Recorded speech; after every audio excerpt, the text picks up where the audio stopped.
आंकड़े। पुतिन। हे भगवान, ये आंकड़े! रूस के यूक्रेन पर हमले के ये आंकड़े दिखाते हैं कि 4 साल से ज्यादा की लड़ाई ने रूस पर वैसा असर डाला जैसा पुतिन ने नहीं सोचा था। ये आंकड़े बहुत ही क्रूर है। युद्ध में हुई असली मौतों की संख्या ने दुनिया को चौंका दिया है और पुतिन को अंदर तक हिला कर रख दिया है। पुतिन इस समय जो देखरेख कर रहे हैं वह रूस की पहचान को पूरी तरह बदल देने वाला है, क्योंकि उनका युद्ध उस जनसंख्या संकट को और भी गंभीर बना रहा है जो पहले से ही काफी आगे बढ़ चुका था। लेकिन मौत, अगर आपको लगता है स्टालिनग्राद खूनी था, तो पुतिन ने यूक्रेन में अपने ही लोगों पर इससे भी बदतर कहर ढाया है। 2 जुलाई की रिपोर्ट में CNN ने सब कुछ उजागर किया। फरवरी 2022 में पुतिन द्वारा यूक्रेन पर पूर्ण पैमाने पर आक्रमण शुरू करने के बाद से लगभग 4,50,000 रूसी सैनिक मारे जा चुके हैं। हम केवल यूक्रेन में मारे गए रूसी सैनिकों की संख्या की बात कर रहे हैं, घायल या आत्मसमर्पण करने वालों की नहीं। हर साल औसतन 1,10,000 मौतें होती है। संख्या थोड़ी बदल सकती है। अन्य प्रकार के हताहत जैसे घायल या पकड़े गए सैनिक जोड़ने पर आंकड़े और भी खराब होते हैं। पुतिन की अगुवाई में रूस की तरफ 14 लाख से ज्यादा हताहत हुए हैं और ये संख्या बढ़ रही है। कुल मिलाकर इस युद्ध में रूस और यूक्रेन ने 20 लाख से अधिक लोग खोए हैं। ये रूस के लिए एक और बुरी खबर है। यूक्रेन की हानि दुखद है, लेकिन ये रूस के मुकाबले असल में आधे से भी कम है। यूक्रेन ने 6 लाख से थोड़े ज्यादा और रूस ने 14 लाख लोग खोए हैं। रूस के लिए ये आंकड़े स्पष्ट है। देश की पूरी आबादी का 1% मारा गया, घायल हुआ या पकड़ा गया उस युद्ध के लिए जो अब भी पुतिन के यूक्रेन पर कब्जा करने के लक्ष्य को हासिल करने के करीब भी नहीं पहुंचा है। रूस के कुछ इलाकों में ये नुकसान ज्यादा महसूस होते हैं, जो पुतिन की पक्षपात और बेरुखी को दिखाता है। रूस के सबसे अहम शहरों जैसे मॉस्को और सेंट पीटर्सबर्ग को पुतिन ने जितना हो सका युद्ध से बचाकर रखा है। बेशक दोनों ने सैनिक तो दिए हैं, लेकिन यूक्रेन में लड़ने और मरने वाले रूसी रंगरूटों की सबसे बड़ी संख्या गरीब इलाकों और उन जगहों से आती है जहां बड़ी संख्या में जातीय अल्पसंख्यक रहते हैं। रूस में कई कस्बे सिर्फ पुतिन की लगातार युद्ध की नीति और सैनिकों की मांग के कारण लगभग खत्म हो गए हैं, यूक्रेन या ड्रोन की वजह से नहीं। द गार्जियन ने मार्च में एक गांव पर रिपोर्ट की थी जिसमें रूसी महिला अलीना की कहानी थी, जो सिक्तिवका से अपने गांव काचोमिया जा रही थी। अलीना ने मीडिया से कहा, अब टहलने जाती हूं तो मुश्किल से किसी से मिलती हूं। पिछले 4 सालों में गांव वीरान हो गया है। सभी पुरुष यूक्रेन में लड़ रहे हैं। काचोमिया की शुरुआत में ही आबादी सिर्फ 700 थी। पुतिन के युद्ध में इसके बचने की संभावना कम है। ये एक ऐसी कहानी है जो रूस के गरीब और दूर दराज इलाकों में बार बार दोहराई गई है, जहां क्रेमलिन गरीब लोगों को, जिन्होंने कभी इतना कमाने का सपना भी नहीं देखा था, पागलपन भरी रकम की पेशकश करता है। उन्हें केवल भर्ती होकर यूक्रेन में मरना है। लेकिन जब संख्या इतनी ज्यादा बढ़ गई है तो अब यह तरीका भी काम नहीं कर रहा है। पुतिन के आक्रमण के बाद रूसी भर्ती मशीन के निशाने पर रहे समुदाय अब खत्म हो चुके हैं और रिकॉर्ड तोड़ रकम की पेशकश भी जरूरी संख्या में लोगों को युद्ध के लिए नहीं लुभा पा रही है। यूनाइटेड 24 मीडिया के मुताबिक मई 2026 में रूसी स्वयंसेवक सैनिकों की भर्ती मई 2025 की तुलना में 1/3 कम हुई है। कुछ रूसी इकाइयां मोर्चे पर सिर्फ 30% या 40% सैनिकों के साथ तैनात हैं। ये कोई एक बार की बात नहीं है। रूस हर महीने लगभग 27,000 सैनिकों की भर्ती कर रहा है, जबकि इसी दौरान उसकी मासिक हताहत दर 30,000 से कहीं अधिक हो गई है। हमारे पास यहाँ कोई आदमी नहीं है। पैसे के लिए जाने को तैयार मूर्ख लोग अब खत्म हो गए हैं, एक अनाम रूसी सैनिक कहता है। या तो लामबंदी करनी होगी या शर्मिंदगी उठानी पड़ेगी। पुतिन आखिरी चीज जो करना चाहते हैं वो है लामबंदी करना। उन्हें पता है कि अगर उन्होंने ऐसा किया तो विरोध कितना जबरदस्त होगा, लेकिन उनके पास विकल्प खत्म होते जा रहे हैं। यूक्रेन युद्ध इतना महंगा हो गया है कि क्रेमलिन का मौजूदा तरीका अब टिक नहीं पा रहा। रूस इस समय हर एक यूक्रेनी हताहत के मुकाबले 8 सैनिक खो रहा है। मृत्यु के मामले में अनुमानित 6,25,000 यूक्रेनी हताहतों में से 1,50,000 मौतें शामिल हैं। रूस ने मौत के मामलों में उससे 3 गुना और कुल हताहतों में भी 2 गुने से कहीं अधिक सैनिक गंवाए हैं। ये बहुत ज्यादा है। रूस के लिए स्टालिनग्राद भी इतना बुरा नहीं था। स्टालिनग्राद रूसी इतिहास का सबसे खूनी अभियान था। रूस में कई लोग उस लड़ाई में हुए भारी नुकसान का शोक मनाते हैं और साथ ही इसे रूसी इच्छा शक्ति के दुश्मन पर विजय पाने के सबसे महान उदाहरणों में से एक के रूप में सराहते भी हैं। ब्रिटानिका जोड़ता है कि यह लड़ाई द्वितीय विश्व युद्ध की सबसे महत्वपूर्ण लड़ाइयों में से एक थी। यह महान देशभक्ति युद्ध की उसी कथा का हिस्सा है जिसका जिक्र पुतिन रूसियों को अपने आक्रमण के लिए बलिदान देने को मनाने में करते हैं। स्टालिनग्राद भी बहुत खूनी था। युद्ध के अंत तक करीब 8 लाख धुरी देशों के सैनिक मारे गए, घायल या बंदी हुए। रूसी इतिहासकारों के अनुसार सोवियत पक्ष में रेड आर्मी के करीब 11 लाख सैनिक और 40,000 नागरिक लड़ाई में हताहत हुए। आपने इन आंकड़ों में कुछ बातें जरूर नोटिस की होंगी। हम सबसे स्पष्ट चीज से शुरू करेंगे। स्टाल्टनग्राद में 11 लाख हताहत हुए थे, जो यूक्रेन में रूस द्वारा झेले गए 14 लाख हताहतों से 3 लाख कम है। अगर आप 8 लाख धुरी और 11 लाख सोवियत हताहतों को जोड़े तो 19 लाख होते हैं, जो यूक्रेन युद्ध के कुल हताहतों से 1 लाख कम है, जबकि वह युद्ध अभी जारी है। यूक्रेन रूस के लिए स्टालिनग्राद से भी खराब है। इसमें एक बड़ी शर्त है। स्टालिनग्राद की लड़ाई एक बड़ी जंग के दौरान हुई अकेली लड़ाई थी जिसने दुनिया को अपनी चपेट में लिया। रूस के यूक्रेन में हताहत 4 साल से ज्यादा की लड़ाई में फैले हुए हैं, इसलिए तुलना बिल्कुल सटीक नहीं है। हालांकि इसमें एक ऐसा पहलू है जो रूस के लिए डरावना है, क्योंकि यूक्रेन युद्ध स्टालिनग्राद से भी ज्यादा नुकसानदायक साबित होगा। संख्या से परे यही कारण है कि यूक्रेन रूस के लिए स्टालिनग्राद से भी बुरा है, और ये सब एक शब्द में समाहित है। लेकिन यह शब्द क्या है, यह बताने और पुतिन के असफल आक्रमण से रूस के लिए पैदा हुई बड़ी समस्या पर बात करने से पहले याद दिला दूं कि आप देख रहे हैं द मिलिट्री शो। अगर आपको इस चैनल से जानकारी मिल रही है तो सब्सक्राइब करें और नोटिफिकेशन बेल दबाएं ताकि आप हमारे और वीडियोस देख सकें। तो वह सबसे महत्वपूर्ण शब्द है जनसांख्यिकी। अगर हम कहें कि स्टालिनग्राद ने रूस के लिए जनसांख्यिकीय समस्याएं नहीं पैदा की तो ये गलत होगा। ऐसा हुआ। द्वितीय विश्व युद्ध में रूस को एक ही लड़ाई में 10 लाख से अधिक हताहत हुए। अन्य हताहतों के साथ इसका प्रभाव निश्चित था, और यही हमने देखा। स्टालिनग्राद क्षेत्र की जनसंख्या में लगभग 5 लाख लोगों की कमी आई, जो हताहतों, निकासी और कब्जे के कारण हुई, और ये 1940 के दशक में स्टालिनग्राद की कुल जनसंख्या का लगभग 1/4 था। इस जनसांख्यिकीय समस्या का असर आसपास तक फैला, पर यह मुख्यतः स्थानीय ही रहा। रूस को स्टालिनग्राद में भारी नुकसान के बाद भी बड़ा जनसांख्यिकीय संकट नहीं झेलना पड़ा, लेकिन यूक्रेन में हुए नुकसान अलग हैं। अब ये न केवल स्टालिनग्राद से भी अधिक है, बल्कि ये पूरे रूस को और गहरे जनसांख्यिकीय काले गड्ढे में धकेल रहे हैं, जिसमें वो पहले ही युद्ध शुरू होने से पहले फंस चुका था, और अब पुतिन की अपनी मूर्खतापूर्ण इच्छा के कारण अपने आक्रमण को जारी रखने की वजह से उससे बाहर निकलना असंभव हो गया है। यहाँ से हालात और खराब होंगे। स्टालिनग्राद खत्म हो गया है, यूक्रेन युद्ध जारी है। रूस के 14 लाख हताहतों के साथ और गिनती जारी है कहना जरूरी है। असल में रूस की हर महीने 30,000 से ज्यादा सैनिकों की हानि दर को देखते हुए, जिसमें सिर्फ जून में ही 39,490 हताहत शामिल है, 2026 के खत्म होते होते हम लगभग 16 लाख हताहतों की बात कर रहे होंगे। पुतिन सिर्फ स्टालिनग्राद से भी ज्यादा बड़े नुकसान के लिए जिम्मेदार नहीं है। वह एक लंबे समय से चली आ रही जनसांख्यिकीय संकट को और बढ़ा रहे हैं, जिससे रूस शायद कभी उबर ना पाए। यह संकट नया नहीं है। 1976 में फ्रांसीसी जनसांख्यिकीविद इमैनुएल टॉड ने भविष्यवाणी की थी कि रूस में आज जो हो रहा है वह होगा।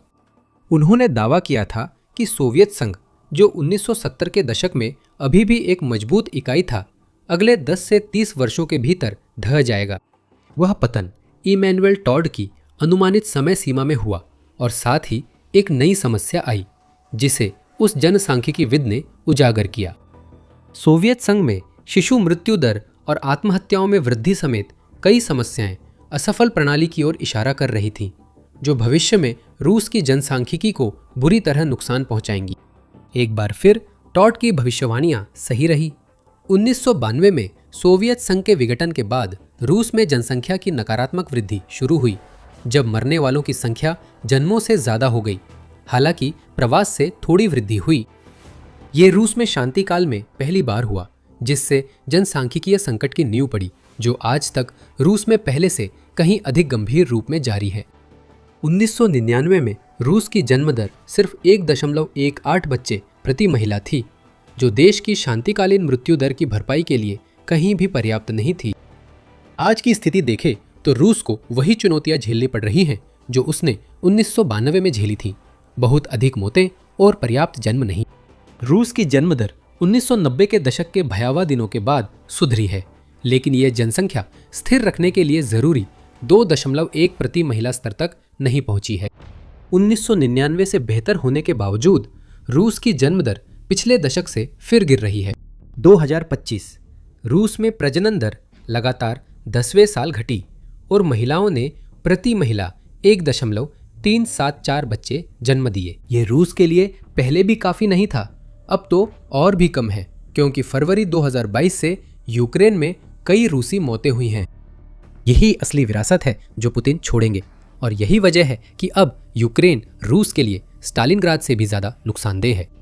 ये सिर्फ सतह पर दिखने वाले आंकड़े नहीं है, बल्कि युद्ध का असर है जिसे रूस आने वाले दशकों तक महसूस करेगा। पुतिन रूस के जनसांख्यिकीय संकट को समझते हैं।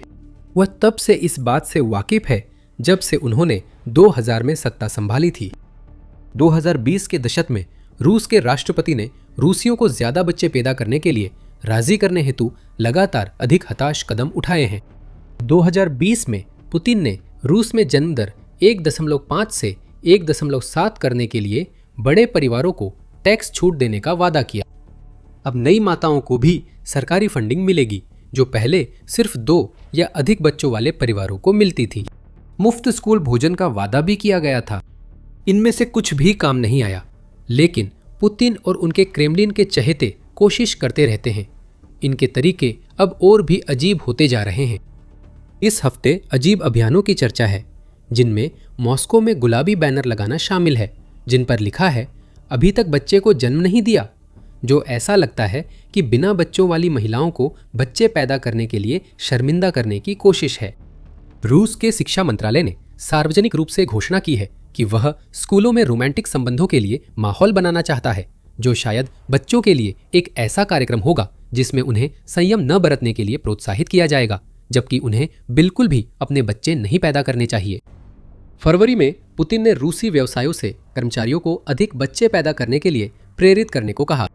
हमें नहीं पता वे ऐसा कैसे करेंगे। क्या वे दस्ताने पहनकर उस आदमी का? नहीं, रहने दीजिए, ये बात यही छोड़ते हैं। पुतिन ने यह भी कहा है कि रूस में 35 साल की उम्र तक 3 बच्चों वाले परिवार सामान्य बन जाए, न कि अपवाद।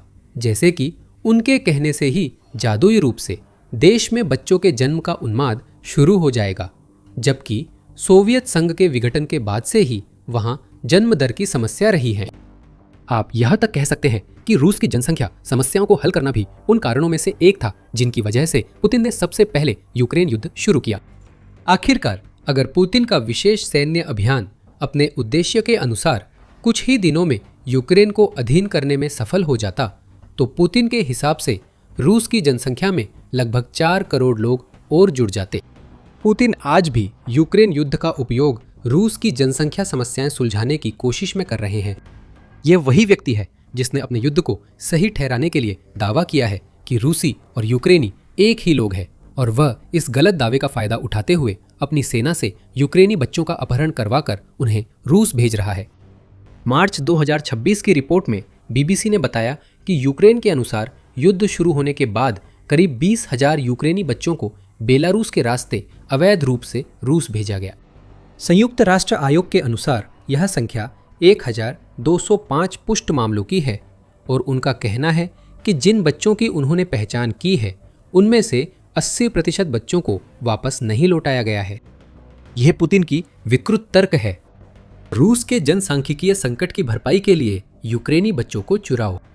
लेकिन विडंबना यह है कि पुतिन इस बात को नहीं देख पा रहे हैं कि जिस युद्ध की शुरुआत उन्होंने की थी, वही अब रूस के इस संकट से उभरने की कोई संभावना नहीं छोड़ता। 14 लाख हताहत और 4,50,000 मौतें ऐसे आंकड़े हैं जिन्हें बताना काफी स्पष्ट है। मारे गए सैनिक आगे बच्चे नहीं पैदा कर सकते। खुद को एक आम रूसी परिवार की जगह रखिए। क्या ऐसे हालात में बच्चे चाहेंगे? क्या आप उन्हें युद्धग्रस्त रूस में लाना चाहेंगे, जहां पुतिन ने साफ कर दिया है कि वो लगातार सैनिकों की तलाश में है और अपने युद्ध को वित्त पोषित करने के लिए रूस की अर्थव्यवस्था को बर्बाद कर रहे हैं? बिल्कुल नहीं। रूस में कई लोगों के लिए अभी बच्चे पैदा करना व्यावहारिक नहीं है। युद्ध पहले खत्म होना चाहिए, लेकिन हम जानते हैं कि पुतिन इतने सनकी हैं कि ऐसा नहीं करेंगे। उन्होंने यूक्रेन में हार न मानकर खुद को बड़ी मुसीबत में डाल लिया है। भले ही रूस को नया रूप देना पड़े, जहां लोग सच में बच्चे चाहें। जब हम यूक्रेन में 14 लाख रूसी हताहतों को देखते हैं, तो केवल युद्ध के मैदान के खून या रूस की विफल सैन्य रणनीति पर ध्यान नहीं देना चाहिए। ये नतीजों से जूझता रूस है, एक ऐसा देश जो पहले से ही जनसंख्या संकट से जूझ रहा है, और यूक्रेन में हर बीतते दिन के साथ ये संकट और भी गहरा होता जा रहा है। अब ही नहीं, आने वाले दशकों में भी रूसियों की संख्या घटेगी, जिससे व्लादिमीर पुतिन की समस्या बढ़ेगी। वे सिर्फ यूक्रेन में नहीं हार रहे। व्लादिमीर पुतिन ने रूस को ऐसी स्थिति में ला दिया है कि अब वह अपना खुद का इलाका भी दूसरे देशों के हाथों खो सकता है। सितंबर 2025 में कार्नेगी एंडोमेंट ने रूस के मौजूदा जनसांख्यिकीय संकट को अब तक का सबसे गंभीर बताया था। रिपोर्ट के अनुसार पिछले वर्षों की तुलना में कम आप्रवासन के कारण रूस अब विदेश से ज्यादा लोगों को बुलाकर जनसंख्या में हेरफेर नहीं कर सकता। यह मुख्य बात है कि रूसी बोलने वालों का आप्रवासन कम हुआ है। सोवियत संघ के विघटन के बाद जन्म दर की समस्याएं आईं, लेकिन लाखों रूसी भाषी लोग अपने वतन लौटे। 1994 में 10 लाख से अधिक लोग रूस आए, जिससे जनसंख्या को सहारा मिला। लेकिन 2026 में जो रूसी भाषी रूस आ सकते थे, वे आ चुके हैं। ये एक सहारा था जिस पर पुतिन अब और निर्भर नहीं रह सकते। आव्रजन की कमी और अधिकता दोनों रूस के लिए समस्या है। यह विरोधाभास जैसा लगता है, लेकिन सच है। जैसे जैसे जातीय रूसी घट रहे हैं, दूसरे देशों से आए प्रवासी न सिर्फ आ रहे हैं, बल्कि रूस के लिए खासकर सुदूर पूर्व में क्षेत्र खोने की परिस्थिति भी बना रहे हैं। रूस की विशालता, जो उसकी सैन्य ताकत थी, अब पुतिन के यूक्रेन युद्ध पर ध्यान केंद्रित करने से कमजोरी बन गई है। जेम्सटाउन फाउंडेशन की अप्रैल रिपोर्ट के मुताबिक रूस साइबेरिया और सुदूर पूर्वी सीमाओं में जनसांख्यिकीय गिरावट रोकने की कोशिश कर रहा है, लेकिन असफल हो रहा है।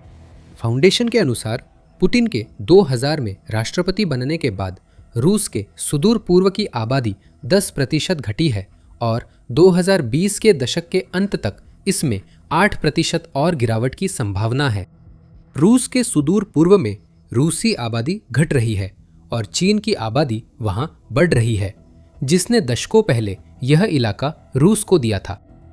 1858 की एगुन संधि और 1860 की पेकिंग संधि के तहत चीन ने रूस को 10 लाख वर्ग किलोमीटर से ज्यादा क्षेत्र छोड़ दिया था, जिसमें आज के रूस के सुदूर पूर्व के बड़े हिस्से भी शामिल हैं।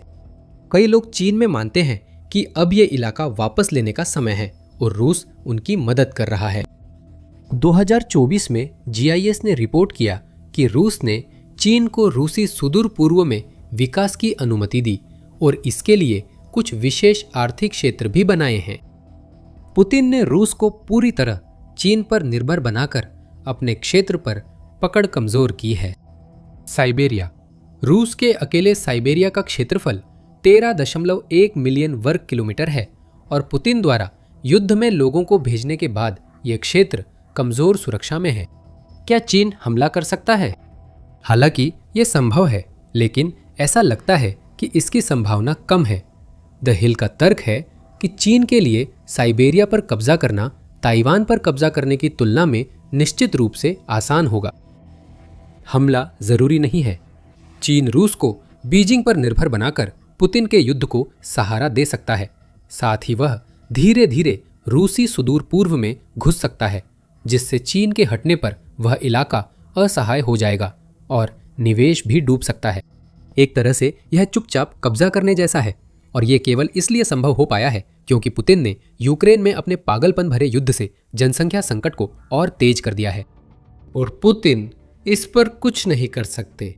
यूक्रेन युद्ध खत्म करना भी मदद नहीं करता। माना जाता है कि रूस की जनसंख्या 2020 में लगभग 146 मिलियन पर पहुंच गई थी और अगले कुछ दशकों तक यह अनिवार्य रूप से घटती ही जाएगी। रूस संभवतः 2050 तक हर साल 3 लाख लोग खोता रहेगा। अगर युद्ध जारी रहता है तो यह संख्या और भी अधिक हो सकती है। यह देखना कठिन है कि रूस अगले 100 सालों में कैसे उबर पाएगा जब तक उसके समाज में बड़ा बदलाव न हो जिससे लोग फिर से बच्चे पैदा करना चाहे। पुतिन के रहते बदलाव नहीं आएगा। संभवतः पुतिन के बाद भी बदलाव नहीं होगा। रूस फंसा हुआ है। तो जब हम हताहतों की संख्या देखते हैं जो स्टालिनग्राद में रूस के अनुभव से भी बदतर है, तो असल में हम एक खून से सना हुआ क्रिस्टल बॉल देखते हैं जो हमें रूस के भविष्य की एक झलक देता है। चाहे रूस यूक्रेन में जीते या हारे, उसे आने वाले दशकों तक जनसंख्या संकट की मार झेलनी होगी। जहां तक यूक्रेन हड़पकर समस्या हल करने की योजना की बात है, वो ज्यादा अच्छी नहीं चल रही है। क्राइमिया में, जिसे रूस ने 2014 में अवैध रूप से अपने में मिला लिया था, वहां बड़े पैमाने पर लोगों का पलायन हो रहा है। हजारों रूसी वहां से निकलने की कोशिश कर रहे हैं, जो पुतिन के यूक्रेन को रूस में मिलाने के लक्ष्य के विपरीत है। क्या आप जानना चाहते हैं कि रूसी कब्जाधारी क्राइमिया से पलायन क्यों कर रहे हैं? हमारा वीडियो देखें। अगर वीडियो पसंद आया हो तो सब्सक्राइब करें, नोटिफिकेशन बेल दबाएं ताकि आप यूक्रेन और पुतिन के अधीन रूस के पतन से जुड़े और वीडियो देख सके। देखने के लिए धन्यवाद।